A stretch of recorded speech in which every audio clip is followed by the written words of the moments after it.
창세기 50장 15절에서 21절까지의 말씀 함께 교독하시고 21절 한 목소리로 봉독하도록 하겠습니다. 요셉의 형제들이 그들의 아버지가 죽었음을 보고 말하되 요셉이 혹시 우리를 미워하여 우리가 그에게 행한 모든 악을 다 갚지나 아니할까 하고 요셉에게 말하여 전하여 이르되 당신의 아버지가 돌아가시기 전에 명령하여 이르시기를 너희는 이같이 요셉에게 이르라. 내 형들이 내게 악을 행할을지라도 이제 바라건대 그들의 허물과 죄를 용서하라 하셨나니 당신 아버지의 하나님의 종들인 우리 죄를 이제 용서하소서 하며 요셉이 그들이 그에게 하는 말을 들을 때 울었더라. 그의 형들이 또 지키와서 요셉의 앞에 엎드려 이르되 우리는 당신의 종들이라. 요셉이 그들에게 이르되 두려워하지 마소서 내가 하나님을 대신하리이까. 당신들의 말을 하여 하였으나 하나님이 그것을 선으로 바꾸사 오늘과 같이 많은 백성의 생명을 구원하게 하시리라 하셨나니 당신들은 두려워하지 마소서 내가 당신들과 당신들의 자녀를 기르리이다 하고 그들을 간곡한 말로 위로하였더라. 아멘. 오늘은 빌드업이라는 제목으로 말씀을 나누려고 합니다. 자, 빌드업이라는 용어는 사실 어디서 가장 많이 쓰일까요? 빌드업. 예, 정답이에요. 축구에서 가장 많이 이 단어를 씁니다. 수비수가 공을 잡고 그 공을 패스해서 미드필더에게 보내고 미드필더가 중간이죠. 중간에서 전진하는 공격진을 향하여 패스를 넣어주고 그 패스를 받은 공격수가 골을 넣는 모든 과정을 빌드업 과정이다 라고 이야기를 합니다. 즉, 그 골을 넣기 위한 모든 과정, 요소를 빌드업 한다라고 하죠. 잠깐 그런 영상 한번 볼까요? 제가 준비했는데 짧은 영상.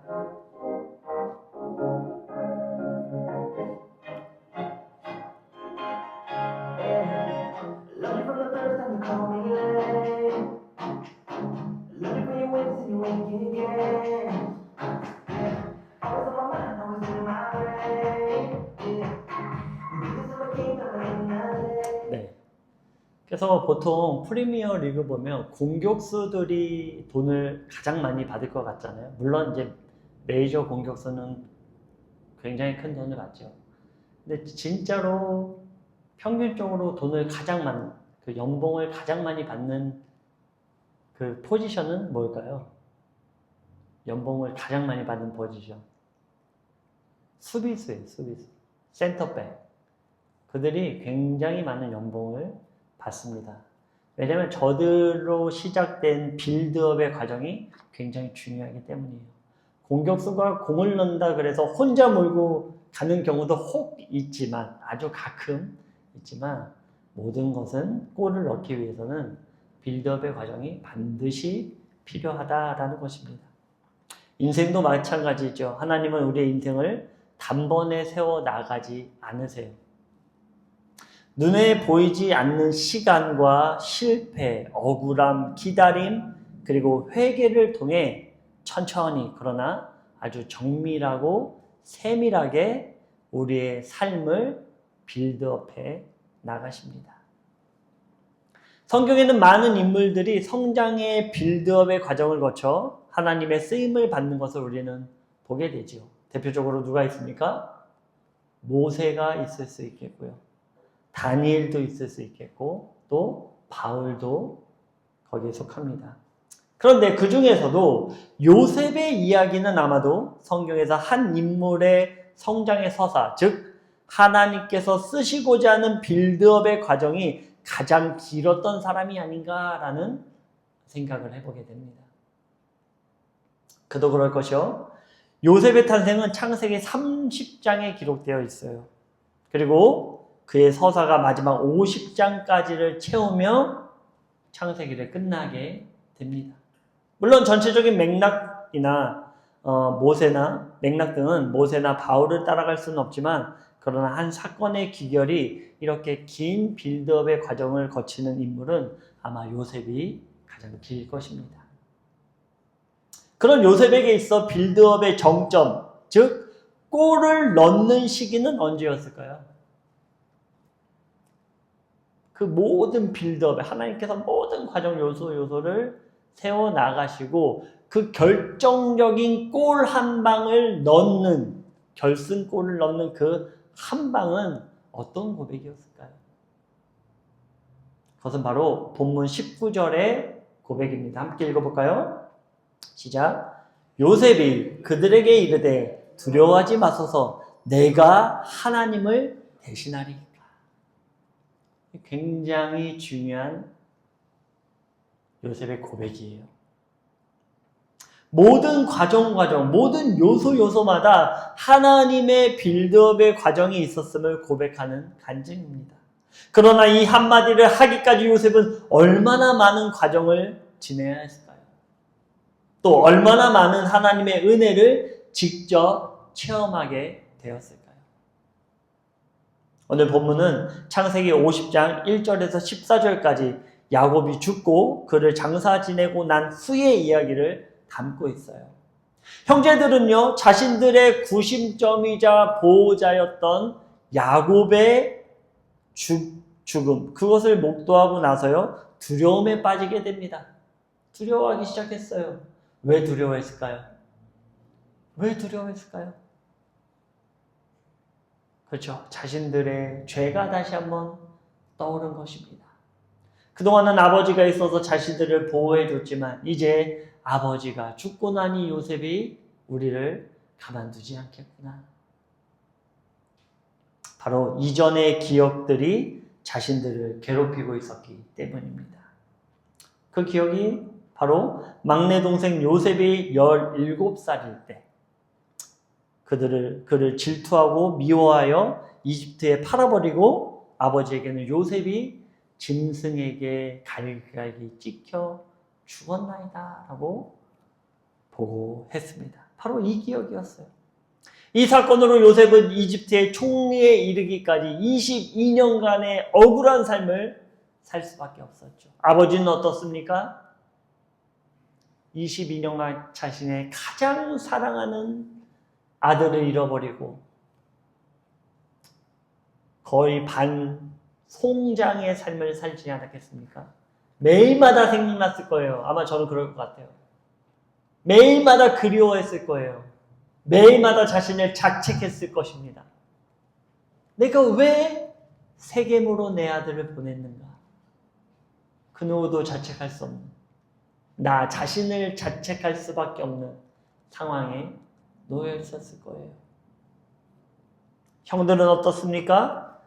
때때로 찾아오는 죄책감이 그들을 어렵게 만들었습니다. 모두가 불행한 시간이었어요. 모두가 힘든 시간이었습니다.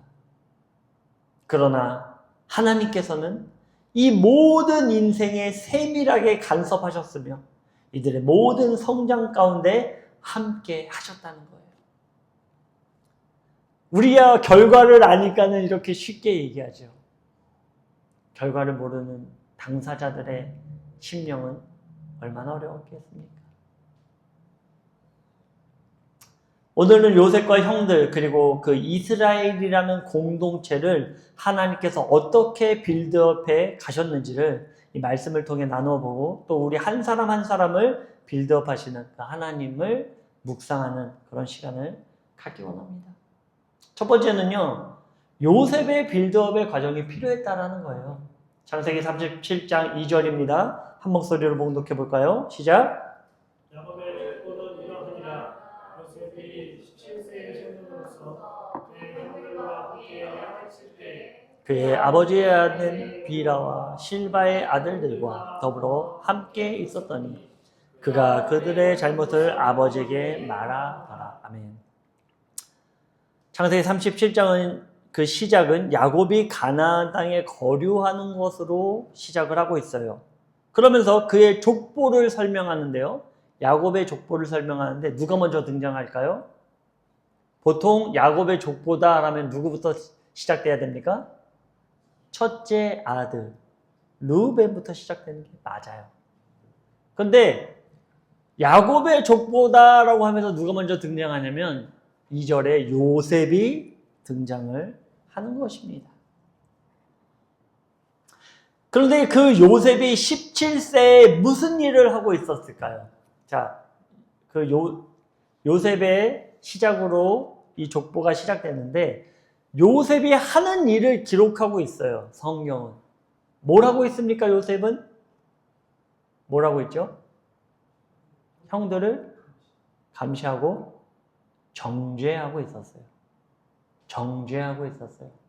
아버지, 형들이 이런 잘못을 하고 있습니다. 마치 하나님께 이르는 것처럼. 요셉이 17세, 당시 17세면요, 어른이에요, 어른. 어른의 나이에 하는 일이라고는 채색 옷을 입고 자기 형들을 감시하고 정죄하는 게 요셉의 일이었어요. 다른 것을 기록하고 있지 않고 있어요.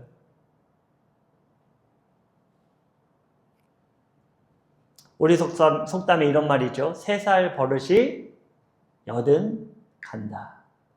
이게 무슨 뜻이죠? 어렸을 때 형성된 버릇과 습관은 쉬이 바뀌지 않는다라는 것이죠. 그러기에 어려서부터 잘 양육되어야 한다라고 우리 속담은 이야기하고 있는 것입니다. 요셉은 어려서부터 어떤 것에 익숙해진 것입니까? 무엇에 익숙해진 것이죠? 바로 사람들을 정죄하는 거에 익숙해져 있었습니다. 누군가를 정죄한다는 것은 겸손함을 잊어버리는 것이죠. 내가 가장 잘났다. 내가 기준이다라고 사는 삶이에요. 마치 자신은 통치자의 위치에 있다는 것과 같습니다. 근데 이것을 누가 싫어할까요? 하나님 가장 싫어하세요. 재밌게도요. 창세기 초반에 선악과를 따먹음으로 말미암아 선악을 판단하는 일에 하나님처럼 됐던 우리가 창세기 50장의 요셉을 통해 하나님은 그 역할에 대한 부분을 건드리고 있는 거예요. 지금 딱 선악과를 따먹은 요셉의 모습을 볼 수 있습니다. 내가 정죄하기 시작하는 것이죠. 하나님께서 가장 싫어하는 일을 요셉이 하고 있었어요. 인간이 선악과를 따먹음으로 누구처럼 되고자 한 것입니까? 바로 하나님처럼 되고자 한 것이죠. 결국 우리는 선악과를 따먹음으로 선악을 구분하는 것에는 신이 되어버리고 만 것입니다. 즉 요셉은 현재 아주 교만한 위치에 올라가 있으며 이를 즐기고 있었습니다. 그것의 정점은 무엇입니까? 바로 꿈 얘기죠. 물론 꿈 자체가 나쁘다는 것이 아니었죠. 그런데 그것을 자신의 형과 심지어 부모에게까지 자랑하며 자신의 위치를 높이고자 한 것입니다. 원대한 꿈을 꾼 게 아니에요. 당시의 요셉이. 아, 그렇구나. 나의 세워짐이 결국 이들의 통치자로 나를 세울 하나님의 뜻이구나. 아주 교만한 생각, 그 교만한 꿈을 요셉은 가지고 있었다는 거예요. 창세기 37장 9절입니다. 함께 읽어볼까요? 시작. 요셉이 다시 꿈을 꾸고 그의 형들에게 말하여 이르되 내가 또 꿈을 꾼즉 해와 달과 11별이 내게 절하더이다 하니라. 얼마나 교만합니까? 요셉은 자신이 마음만 먹으면 얼마든지 하고 싶은 대로 할 수 있다는 그 교만의 마음을 가지고 있었던 것입니다. 결국 이러한 교만이 형들의 시기와 미움을 사게 된 것이죠. 자업자득입니다. 어느 날 야곱은 요셉을 세겜에 있는 형들이 양을 잘 치고 있는지 보고 오라고 하는 명령을 기쁘게 수락합니다. 왜 기뻐했을까요? 요셉이 하는 일이 뭐라고요? 요셉이 하는 일이 뭐라고요? 형들을 정죄하는 거. 내 아버지가 기회를 주신 거예요. 야, 세겜에 가서 내 형들이 양 잘 치고 있는지 보고 와라. 얼마나 기쁩니까? 그 전 성향으로 보자면 무엇을 하러 간 것이죠? 바로 형들을 감시하고 잘못이 드러나면 이를 아버지께 고하여 정죄하려고 한 것입니다. 그러나 이때부터 요셉의 인생은 옳은 방향으로 빌드업 되기 시작합니다. 인간의 눈으로는 고난이죠. 그러나 하나님은 바로 이때를 바탕으로, 정점을 찍은 이때를 바탕으로 요셉을 빌드업하기 시작합니다. 형들은 그동안 요셉의 모든 정체성을 싫어했어요. 어찌 보면 그것이 요셉에게 있어 최고의 핸디캡이 될 수 있는 것이었습니다.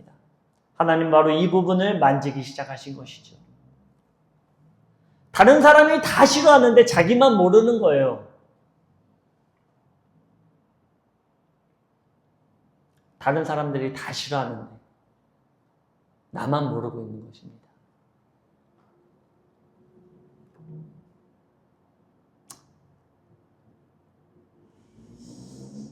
네, 갑자기 얘기하니까 우리 차인이가 떠올라서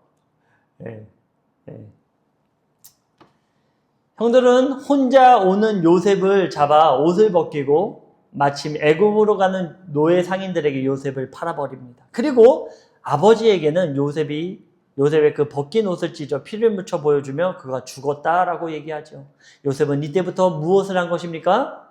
그동안의 인생에서 맛보지 못한 구속을 맛보기 시작했어요. 왕의 위치에서, 자기 멋대로 하는 위치에서 노예로 팔려간 것입니다. 극과 극의 삶을 경험하게 된 거예요. 이전에는 자유롭게 누군가를 판단했다면 이제는 어떻게 해야 됩니까? 그렇게 하지 못해요. 노예입니다. 종이에요. 죽으라면 죽어야 되는. 제가 예전에 로마라는 그 시리즈물을 본 적이 있는데 종은 그냥 짐승보다도 못해요. 그 집에서 기르는 짐승보다도 못합니다. 그냥 재미로 죽여도 아무 소리 할 수 없는 거예요. 그게 종이에요. 그게 노예입니다. 그런 위치가 바로 지금 요셉의 위치로 변화됐다라는 것이죠. 그동안은 자신이 말하는 것이 명령이 되어 사람들이 움직였다면 이제는 종이 되어 주인의 말에 100%를 순종해야 되는 위치로 내려간 것입니다. 그 정점이 바로 보디발의 명령이었어요. 보디발의 명령을 받음으로 요셉은 100% 순종하는 것들을 그 자리에서 배우게 되었습니다. 창세기 39장 9절입니다. 함께 읽어볼까요? 시작. 이 집에는 나보다 큰 이가 없으며 주인이 아무것도 내게 금하지 아니하였어도 금한 것은 당신뿐이니 당신은 그의 아내임이라. 그런즉 내가 어찌 이 큰 악을 행하여 하나님께 죄를 지으리까. 아멘. 왕이 그 자신의 주인이 명령했다는 거예요. 자기는 그 명령을 순종해야 되는 위치입니다. 라는 고백을 하고 있는 것이죠. 요셉은 자신의 교만의 모습을 하나씩 내려놓고 이제는 하나님께 100% 순종하는 모습으로 변해가고 있는 것입니다. 하나님께서는요, 가장 싫어하는 모습을 변화시키기 시작했어요. 그게 뭐라고요? 요셉의 가장 싫어하는 모습, 하나님이 가장 싫어하는 모습이 뭐였다고요? 정죄하는 거였어요. 정죄하는 거.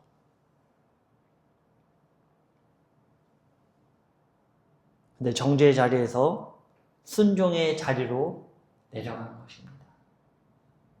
하나님은 그것을 변화시키기 위해서 아주 극한의 환경을 만들어 주셨어요. 3살 버릇 여든가는 그 버릇을 고치기 위해서 하나님은 완전한 상황을 들어 사용하신 것입니다. 그러나 요셉이 느끼기엔 어떻습니까? 요셉은 너무나 힘들죠. 너무나 힘들어요. 그 배신감과 낙오됐다라는 외로움 얼마나 힘들었겠습니까? 그러나 요셉에게 있어서 가장 하나님께서 쓰신 이유 중에 하나는 바로 거기에 있다고 생각해요. 낭망하지 않았습니다. 요셉은 낭망하지 않았어요. 하나님은 아마 그것을 기뻐하시지 않았을까라고 생각됩니다. 그리고 이 빌드업 과정을 통과한 요셉을 하나님은 다음 과정으로 밀어넣으시죠. 바로 억울한 누명을 쓰고 감옥에 갇히게 되는 것입니다. 이때 하나님께서는 요셉을 어떻게 빌드업 하셨을까요? 바로 인내와 분별, 그리고 기다림과 신뢰, 그리고 훈련을 바탕으로 한 하나님께 대한 순종을 하나님께서 빌드업 시키신 것입니다. 결국에는 이 모든 과정을 마치고 요셉은 30살의 나이에 극적인 하나님의 개입하심으로 이집트의 총리에 오르게 된 것입니다. 바로 하나님께서 주신 꿈대로 자신을 빌드업 한 것이죠. 형들을 정죄하고 다스리는 것에 익숙했던 요셉에게 하나님은 겸손을 가르쳐 주셨습니다. 이미 통치하는 방법을 너무 잘 알고 있어요. 그리고 거기에다가 겸손을 더하신 것입니다. 그리고 하나님의 완전한 타이밍, 하나님의 완전한 일하심을 요셉은 깨닫게 되었어요. 그것의 정점의 고백이 뭐라고요? 오늘 본문의 19절의 내용입니다. 내가 하나님을 대신하겠습니까? 이 고백은 대단한 고백이에요. 지금 형들은 뭘 얘기하고 있는 것이죠? 이제 네가 나를 정죄하여 우리를 죽이겠구나라고 생각했어요. 네가 가장 잘하던 그 정죄의 모습, 그것으로 우리를 죽이겠구나, 우리를 심판하겠구나라고 형들은 생각했어요. 그러나 빌드업된 요셉은 뭐라고 얘기합니까? 내가 하나님을 대신하겠습니다. 그 모든 권한이 하나님께 있다라는 거예요. 내가 뭘 할 수 있겠습니까? 하나님께서 지금까지 우리를 이끌어 주셨는데, 하나님께서 모든 상황을 들어서 나를 이 자리에 세우시게 하셨는데, 내가 당신들을 먹이겠습니다. 내가 당신들의 자녀들을 키우겠습니다. 이게 하나님이 나에게 주신 비전입니다. 이게 하나님께서 나에게 주신 빌드업입니다. 다음은 형들의 빌드업의 과정입니다. 요셉의 형들은 처음엔 질투와 분노로 가득 찬 사람들이었죠. 그들은 요셉을 죽이려고 했고 결국에는 팔아 넘겼습니다. 그러나 하나님은 그들의 악함을 당장 벌하시지 않고 세월 속에서 양심을 흔들고 깨트리는 방식으로 그들을 빌드업해 나갔어요. 왜 그랬을까요? 왜 하나님은 이 악한 마음을 먹고 있던 이 형제들을 빌드업해 나가셨을까요? 심판하지 않으시고. 왜 그랬다고 생각하세요? 왜 그랬을까요, 하나님은? 네? 그렇죠. 궁극에는 그게 결과물이죠. 뭐냐면, 이것은 이스라엘이 나누어지지 않고 하나의 국가로 세워져 나가는 것이 하나님의 계획이었기 때문이에요. 이스라엘이라는 나라를 세우시기 위한 하나님의 빌드업의 과정이었다는 거예요. 형들은요, 서로 배가 달라요. 그죠? 그러니까 하나로 합쳐질 수 있을까요? 서로 편을 나누겠죠. 왜? 이 치맛바람이 얼마나 셉니까? 이 치맛바람이. 편이 나눠질 수밖에 없어요. 그러나 이 한 사건을 통해서 형제들이 뭉쳐지는 역할이 되어준 것입니다. 요셉이 총리가 되어 흉년을 관리하던 시기 형들은 곡식을 사러 애굽으로 왔습니다. 요셉은 형들을 알아보았지만 형들은 요셉을 알아보지 못했어요. 그도 그럴 것이 총리가 됐을 거라고는 상상도 하지 못했겠죠.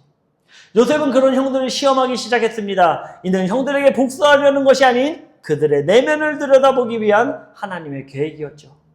그 과정에서 형들은 과거의 죄를 기억하게 되며 회개의 첫발을 내딛기 시작한 것입니다. 진정한 회개를 그 모진 세월을 거쳐서 얼마나 죄책감에 시달려 있었을까요? 창세기 32장 21절입니다. 우리가 아우의 일로 죄를 지었도다. 총리가 말도 안 되는 얘기들을 자꾸 하고 억울한 누명을 씌우니까 야, 이게 바로 우리가 요셉 그에게 행한 일을 그대로 우리가 돌려받고 있구나 라고 회개의 첫걸음을 뛰는 것입니다. 이것이 우리의 죄다. 너와 나의 죄가 아니라 우리 모두의 죄다 라고 생각하기 시작했죠. 하나님은 그들의 죄를 다시 떠올리게 하심으로 회개의 첫 단계를 열게 된 것입니다. 형들은 이후 베냐민을 두고 요셉 앞에 다시 서게 될 때 유다는 이렇게 말하죠. 창세기 44장 30절에 33절의 내용을 압축하면 이런 내용입니다. 이 아이와 그의 아버지의 생명이 서로 묶여 있나이다. 내가 이 아이를 대신하여 종이 되겠나이다. 완전히 하나가 되어버렸어요. 형제들이, 베냐민은 배다른 형제입니다. 그런데 그 베냐민, 막내 그 베냐민을 위해서 우리가 하나가 되겠다는 거예요. 내가 종이 되겠습니다. 라고 고백하는 것이죠. 이 고백은 완전히 변화된 마음의 표현이었습니다. 이들은 과거에 자신들의 동생 요셉의 사건을 생각하며 회개하는 마음으로 그들의 막내 동생 베냐민을 지키게 한 것이죠. 과거에는 동생을 팔아 이익을 취했던 유다가 이제는 동생을 위해 자기 자신을 내어놓은 것입니다. 형제를 위하여 희생하기 시작한 것이죠. 하나님께서 그들의 사랑 없는 마음을 회개와 희생으로 빌드업 하신 것입니다. 결국 무엇입니까? 바로 공동체를 세우시는 하나님의 모든 계획이 그 안에 담겨 있었다는 것입니다. 하나님께서 모든 것을 합력하여 선을 이루시는 그 과정들을 들어 사용하셨으며 결국에는 보다 좋은 것으로 화답을 해 주신 것이죠. 사랑하는 만일라 한인영문 군우 여러분, 오늘 우리가 살펴본 요셉의 서사는 단순히 한 인물의 성공의 이야기가 아닙니다. 하나님께서 한 사람과 한 공동체를 얼마나 세밀하고 깊이 있게 빚어가시는지를 보여주는 대표적인 말씀이에요. 그리고 오늘 본문 창세기 50장 19절에서 21절의 요셉의 고백은 이 모든 빌드업의 정점에서 터져나온 믿음의 선언입니다. 함께 읽어볼까요? 시작. 요셉이 그들에게 이르되 두려워하지 마소서, 내가 하나님을 대신하리이까. 당신들은 나를 해하려 하였으나 하나님은 그것을 선으로 바꾸사 오늘과 같이 많은 백성의 생명을 구원하게 하시려 하셨나니, 그러므로 두려워하지 마소서, 내가 당신들과 당신의 자녀를 기르리이다. 아멘. 빌드업의 정점 아닙니까? 요셉은 이 고백을 통해 자신의 인생 전체가 하나님의 손에 있었음을 인정합니다. 모든 과정, 모든 고통, 모든 억울함과 기다림조차도 하나님께서 선을 이루기 위해 사용하신 빌드업의 과정이었다라는 정점의 고백이에요. 그리고 그는 이렇게 고백합니다. 내가 하나님을 대신하리이까. 결국 인생의 빌드업은 하나님께 속한 것입니다. 우리는 하나님을 대신할 수 없으며 대신해서도 안 됩니다. 우리의 판단으로 사람을 정죄하거나 상황을 단정하거나 스스로 이를 해결하려 하다가 무너지는 것이 아니라 하나님께서 이미 우리에게 앞서 일하고 계심을 믿어야 되는 것입니다. 하나님의 빌드업은 단순히 한 사람의 성공을 만드는 과정이 아니에요. 단순히 나의 성공만을 바라서 빌드업 하시는 하나님이 아니다라는 거예요. 하나님의 나라를 세워가는 그 과정에 모든 빌드업이 있다라는 사실입니다. 요셉의 인생은 요셉 한 사람을 위해 쓰인 것이 아니라 많은 사람의 생명을 살리고 이스라엘 공동체를 보존하며 하나님의 구속사 전체를 이어가기 위한 큰 그림 속에서 진행된 하나님의 빌드업이었다라는 사실입니다. 그리고 하나님께서 요셉을 돌보신 것처럼, 형들을 변화시킨 것처럼 이스라엘 전체를 지켜내신 것입니다. 하나님은 지금도 우리의 인생을 하나도 놓치지 않고 빌드업하고 있다는 사실을 믿으시기 바랍니다. 아멘. 우리의 삶에도 이해할 수 없는 순간이 있고 억울함이 있고 기다림이 있습니다. 그러나 그 모든 것은 하나님께서 허락하신 재료이며 우리의 성품을 다듬고 우리의 마음을 낮추며 결국에는 하나님이 준비하신 자리로 우리를 세우시기 위한 과정이라는 사실입니다. 아멘. 우리 교회 상황도 이와 같지요. 월세 인상이라는 현실은 인간 눈에 보기에는 부담이었지만 하나님은 그 일을 사용하셔서 우리에게 새로운 교회의 건물이라는 더 큰 꿈을 꾸게 하셨고 지금도 그 일을 이루어가고 계신다는 사실입니다. 어려움이라는 것은요, 끝이 아니에요. 어려움을 통해 더 좋은 것으로 인도하시는 분이 하나님이라는 사실입니다. 그러므로 우리는 눈앞의 상황만 보고 낙심할 이유가 없어요. 힘들죠. 팔려나가는 상황이 얼마나 힘듭니까? 억울한 누명을 쓴 상황이 얼마나 힘듭니까? 내가 이야기했지만 이것을 까먹고 나를 내세워주지 않는 그 사람이 얼마나 원망스럽습니까? 그러나 이 모든 것이 나를 단련시키는 하나님의 빌드업의 과정이라는 사실입니다. 빌드업은 언제나 선하시고 가장 좋은 것을 주시며 우리를 자녀로 돌보시는 하나님의 마음에서 나온다는 사실이에요. 자신의 자녀인데 고난 가운데 내버려 두겠습니까? 아픔 가운데 홀로 감당하게 하시겠습니까?